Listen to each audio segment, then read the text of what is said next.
Thank you, Devin.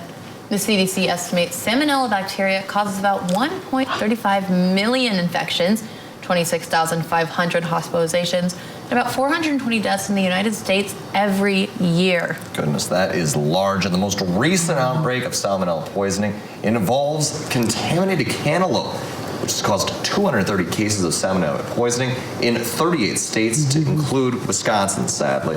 And here to tell us a bit more about this is Nurse Christina Paris of the VA. Thanks for joining us this morning. Hi, good morning. Yeah, so first off, what is salmonella? So it's a bacterial infection that can be caused from an animal that's maybe improperly cooked. When chicken is butchered, sometimes the intestines might contain that bacteria, and so if the chicken isn't properly cleaned, stored, and properly cooked, it can cause infections.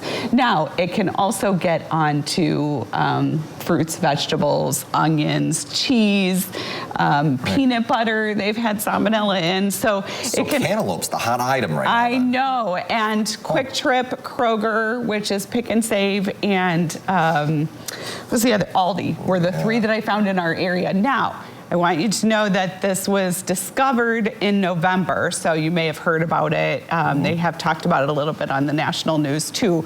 So most likely, I hope that these have, that they're gone. They're no longer in those areas and in those stores. So we should be pretty safe right now, but.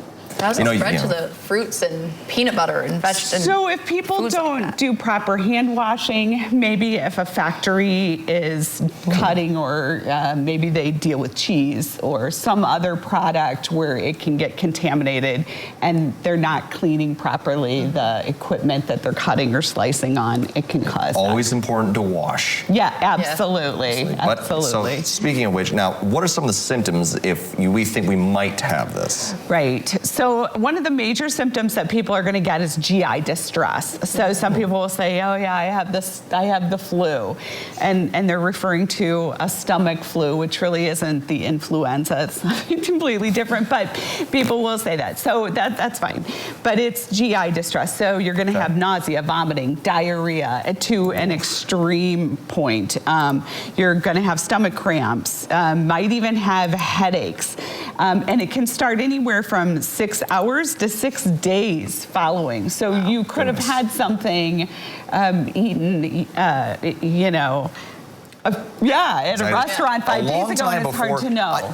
Honestly, this time of year, it has me thinking of like holiday parties, because people all get together. You have the fruit trays, you got the vegetable trays, you got the cookies and snacks.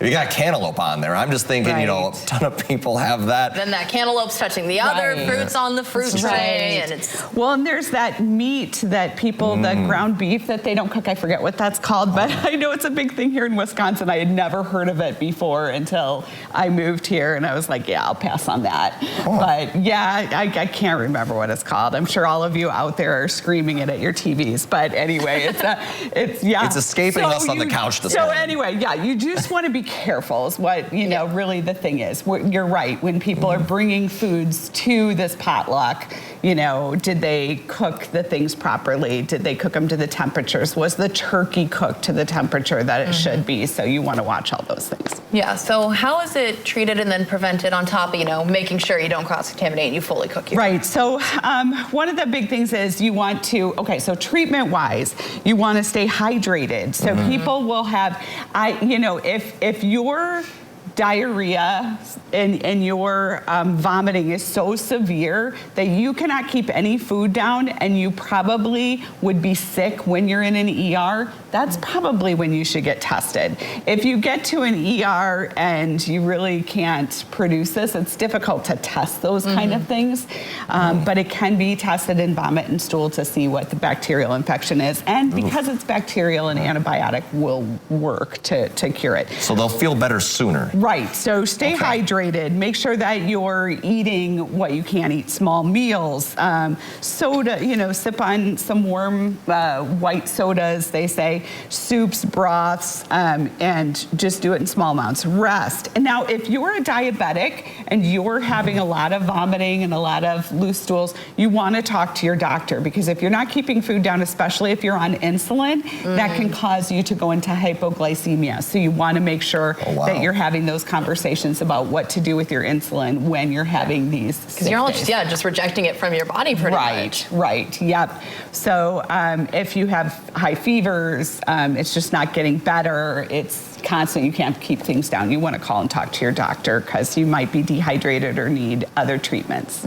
Well, that is certainly good advice this time of year, especially when we're all getting out and about and the cantaloupes out there. Yeah. You got to just be a little bit extra cautious and know who to call when you do have these questions. Absolutely. And if you are concerned if the products in the stores are contaminated, just ask the managers. I'm sure they'd be happy to let you know what their policies are on recalled products. Absolutely. Well, thank you so much for coming in and telling us all about this little food safety today. Absolutely. Thank you. Yes, for now, coming up, we have What's Trending.